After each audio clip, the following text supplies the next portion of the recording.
बिस्मिल्लाहिर्रहमानिर्रहीम। अस्सलाम वालेकुम बच्चों, हम कर रहे हैं 9th class physics chapter number 5। आज हम चैप्टर नंबर 5 के शॉर्ट क्वेश्चंस करेंगे। 5.2 क्वेश्चन है, what is meant by force of gravitation. Newton's law of gravitation के मुताबिक इस यूनिवर्स में हर एक बॉडी हर दूसरी बॉडी को अपनी तरफ अट्रैक्ट करती है। ये जो बॉडी एक दूसरे को अट्रैक्ट करती हैं, जिस फोर्स के साथ अट्रैक्ट करती हैं, इस फोर्स को कहते हैं फोर्स ऑफ ग्रेविटेशन। पढ़ेंगे, every body in this universe attract every other body with a force. This force of attraction between two bodies is called force of gravitation.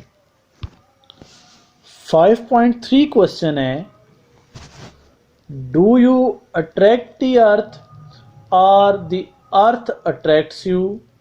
Which one is attracting with a larger force? You are the earth. क्या आप अर्थ को attract करते हो या अर्थ आपको attract करती है? Which one is attracting with a larger force? क्या आप अर्थ को लार्जर फोर्स के साथ अट्रैक्ट कर रहे हो या अर्थ आपको लार्जर फोर्स के साथ अट्रैक्ट कर रही है?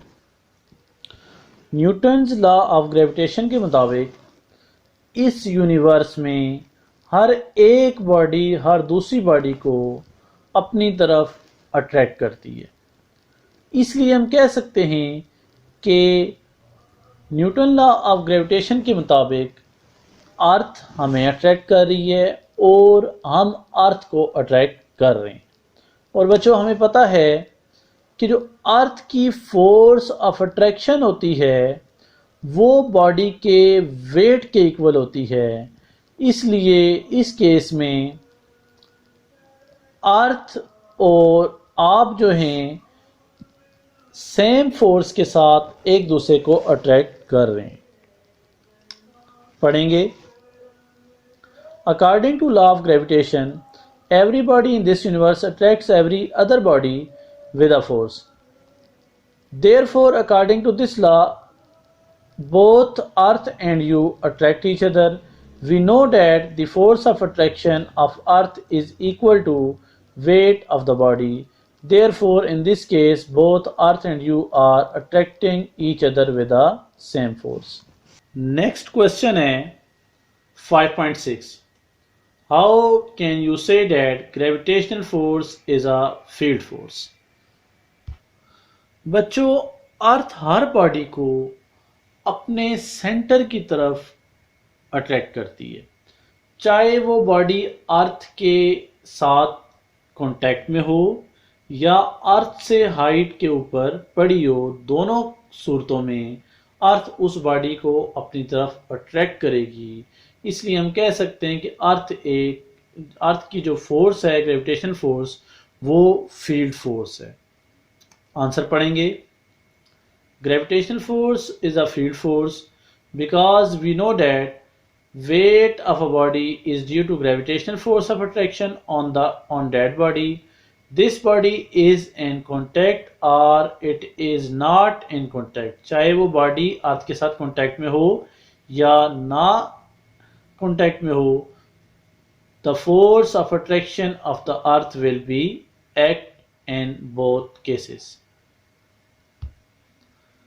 नेक्स्ट क्वेश्चन है 5.7. Explain what is meant by gravitational field strength. In the gravitational field of the earth, the gravitational force acting per unit mass of a body is called gravitational field strength.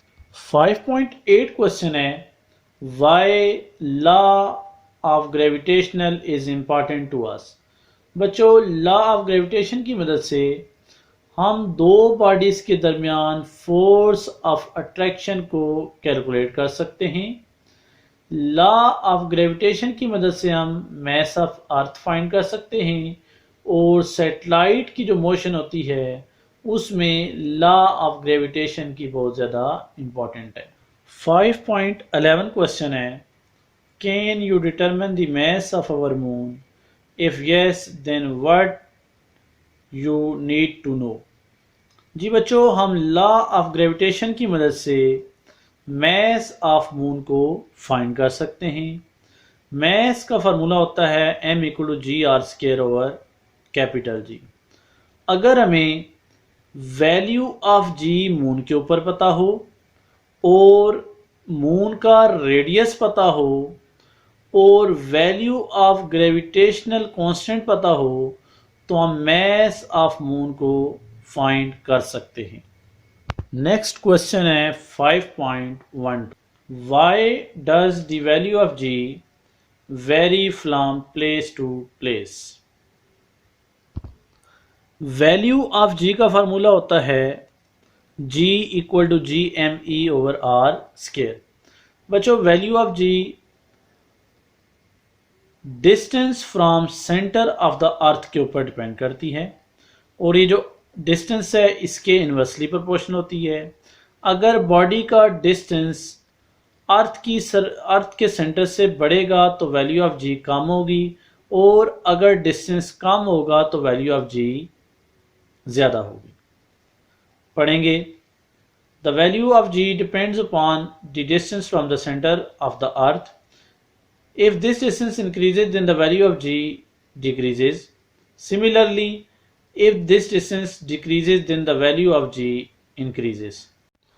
Next question है 5.15. Explain how the value of g varies with altitude. Value of g का formula होता है G=G m/r²। बच्चों, अगर किसी उस body को अर्थ से हाइट एज पर रखा जाएगा तो फिर ये जो r है इसकी जगह हम r प्लस एच पुट करेंगे तो G=GM/r+h² हो जाएगा। ये रिलेशन हमें ये शो कर रहा है कि अगर बॉडी का अर्थ की सरफेस से डिस्टेंस इंक्रीज करेगा तो वैल्यू ऑफ जी डिक्रीज करेगी। साइड इंफॉर्मेशन है, what is GPS? Explain. GPS stands for global positioning system. बच्चों, ये किसी भी ऑब्जेक्ट की ज़मीन के ऊपर, समुंदर में और एयर में एग्जैक्ट पोजीशन को फाइंड करने के लिए हमारी मदद करते हैं। जीपीएस की तादाद है बच्चों 24 और ये अर्थ के around twice a day revolve करते हैं और इनकी स्पीड होती है 3.8 किलोमीटर पर सेकेंड। नेक्स्ट साइड इंफॉर्मेशन है, how is moon from the earth and how long it takes to complete one revolution. अर्थ से मून कितना दूर है और मून को अर्थ के अराउंड एक पूरा चक्कर कंप्लीट करने में कितना टाइम लगता है। तो बच्चों, मून जो है वो अर्थ से 3,80,000 किलोमीटर दूर है और इसको एक कंप्लीट रेवोल्यूशन मुकम्मल करने में अर्थ के गिर्द 27.3 डेज लगते हैं। नेक्स्ट साइड इंफॉर्मेशन है, what is height of Jio stationery satellite and what is its velocity? बच्चों, जियो स्टेशनरी सैटेलाइट्स की सरफेस ऑफ अर्थ से हाइट 42,300 किलोमीटर है और विद रिस्पेक्ट टू अर्थ इनकी वेलोसिटी 0 है। नेक्स्ट क्वेश्चन है, Why communication satellites are stationed at geostationary orbits? Jio stationery satellites ऐसे satellites होते हैं जिनको एक मुकम्मल चक्कर अर्थ के गिर्द लगाने में 24 आवर्स लगते हैं।